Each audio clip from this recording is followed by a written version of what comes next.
Party के जिम्मेदार साथी, हमारे बगल में डॉक्टर अयूब साहब के सगे साले साहब डॉक्टर यासीन निज़ाम साहब तशरीफ फरमा हैं। प्रधान जी जिम्मेदार, और आपने वक्त भी मांगा लोगों से, आपने दिया। आज जो हालात हैं सियासी एतबार से वो किसी से छिपा नहीं है, चाहे वो SIR का मामला हो, कुछ न कुछ ज़रूर होगा, कभी 3 तलाक का मामला, फिर वफ़ का मामला, यानी सियासी एतबार से जितने मर्ज हुकूमत के तरफ से आते जाएंगे, कहीं न कहीं से हमें उसके दिफा के लिए कुछ न कुछ रास्ता इंतज़ाम करना पड़ेगा। अभी ये ख़त्म नहीं हो रहा तब तक जनगणना शुरू हो जाएगी, और जनगणना शुरू हो जाएगा तो वो प्रूफ लाओ, फिर ये नहीं, यानी ताकि आप कुछ सोच ना सकें।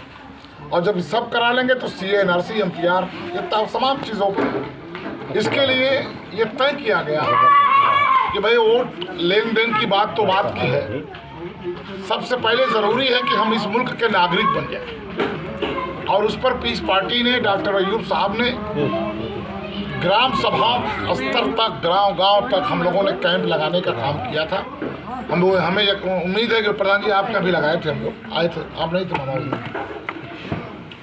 और कम व बेश सभी ग्राम सभाओं में। फिर इसके बाद फॉर्म 6 आया, ऑनलाइन भरने का, उस पर भी काम हुआ, लेकिन उससे मसले का हल नहीं होगा। आज हम लोग ये चाहते हैं कि ये जो तशरीफ फरमा, इसमें कुछ जिम्मेदार एक संगठन में तब्दील किया जाए। तो मंत्री बनने की बात तो बात की बात है, लेकिन जिसके पास अपना संगठन है, आप देखिए 4 बार के हुक्मरान थे हमारे दलित भाई, आज 0 पर हैं, न कोई विधायक न कोई MP, कुछ नहीं बचा है।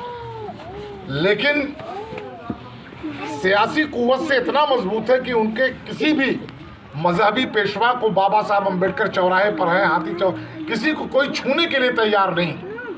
उन्हें पता है कि पूरा मुल्क में आग लग जाएगा, सब एक तरह से इकट्ठा हो जाएंगे। क्या है उनके पास भाई? न हमसे ज़्यादा शीन, न आइन, न गैन, कुछ भी नहीं, न कोई वसूल है, न कोई रसूल है, न कोई किताब है, कुछ भी नहीं है।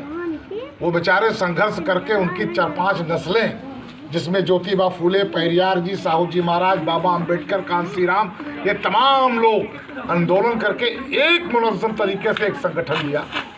और उनके पास अगर आज की तारीख में सबसे बड़ा कोई हथियार है तो उस संगठन का हथियार। इसी तरीके से तमाम समाज है, मिसाल मैं नहीं देना चाहता, सब अक्लमंद लोग हैं और सब जानते हैं क्या हो रहा है इस मुल्क में। आज जो ये मुख्तसर सा वक्त हम लोगों ने मांगा है, डॉक्टर अयूब साहब 2008 में पार्टी का गठन किया था, और 2007 में मोहतरमा बहन जी की सरकार थी, मायावती की। क्यों किया, क्या ज़रूरत पड़ी? डॉक्टर भी थे, IAS भी थे, कामयाब सर्जन थे, यहाँ से लोग जाते थे बड़हगंज वाले डॉक्टर के ऑपरेशन कराने, तमाम लोगों को शिफा भी मिलता था, कुछ पैसा दे के आते थे, कुछ माफ़ करा के आते थे, खिदमत भी हो रही थी। लेकिन 2007 में जैसे ही बहन जी की सरकार बनी थी, आपको मालूम होगा, हरजन एक्ट के नाम पर बड़ी तादाद में लोगों के ऊपर मुकदमा शुरू हो गए। और यही नहीं, सरायमीर में आलमी इज्तिमा था, आलमी इज्तिमा में 2 उलमाए किराम को गिरफ्तार किया गया था, एक मौलाना खालिद मुजाहिद को, एक मौलाना तारिक कासमी साहब को, याद होगा शायद, हम भूल भी तो जाते हैं, क्योंकि उस वक्त नसीमुद्दीन साहब मिनिस्टर थे, आजम भाई, ये लोग चंदा लेने आते हैं बड़े लोगों से, जो बड़े लोग हैं उनसे लोग कलेक्शन करने आते हैं। तो डॉक्टर साहब ने बात किया तो उन्होंने कहा कि नहीं, बहन जी हमारी बात को नहीं माने।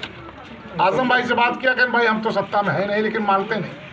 उस वक्त डॉक्टर साहब ने एक फ़िक्र पैदा किया, लोगों से मुलाकात की, उलमाए किराम से, अली मदारिस की तरफ से, कि क्या इस मुल्क में सियासी एतबार से अपना एक संगठन होना चाहिए कि नहीं होना चाहिए। बड़े पैमाने में लोगों ने लब्बैक कहा कि होना चाहिए, लेकिन शर्त यह है कि संगठन ऐसा बने पॉलिटिकल जो सारे समाज की बात करे, वो सिर्फ एक समाज की बात ना करे।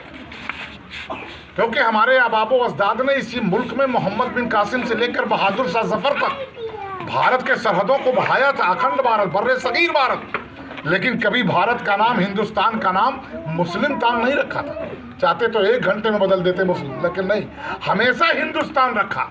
मंदिर, मस्जिद, गिरजाघर, गुरुद्वारा, दलित, पिछड़ा, सबको गले लगाया। एक दस्तरखान पे बैठकर लोगों को इंसाफ दिया, तब जाकर बर्रे सगीर भारत बना था। लोगों ने मशवरा दिया कि सारे लोगों की बात जब होगी तब जाकर काम होने वाला, बाकी अकेले अगर आप बात करोगे तो कुछ नहीं होगा। फिर ये तय हुआ कि अच्छा चलिए पॉलिटिकल पार्टी बनेगा तो नाम क्या रखा जाए। तो किसी ने कहा अमन पार्टी, किसी ने कहा मोमिन कॉन्फ्रेंस, किसी ने कहा, डॉक्टर साहब ने कहा नहीं, आप देखिए इसी मुल्क में सियासी एतबार से आज़ादी के बाद एक ही पार्टी थी जिसका नाम था कांग्रेस। कांग्रेस को सारे समाज के लोग वोट दिया करते थे। हमारे बुजुर्ग तो ख़त्म हो गए होंगे, पहले कांग्रेस का चुनाव निशान 2 बैलों का जोड़ी था, कुछ लोग जानते होंगे। 2 बैलों, एक बैल हमारा दलित भाई था और दूसरा बैल हमारा मुस्लिम भाई था, है ना। पंडित जी के हाथ में हल हुआ करता था, खेती किया करते थे, अनाज उनके घर जाता था, भूसा बैलों को मिला करता था। उन्हीं में से मान्यवर कांसी राम पैदा हुए, अंबेडकर जी पैदा हुए। अपने समाज से कहा नहीं, खड़े हो जाओ, हल पकड़ो, ताकत बढ़ाओ, और एक ऐसा नाम दिया जिसका नाम रखा बहुजन समाज।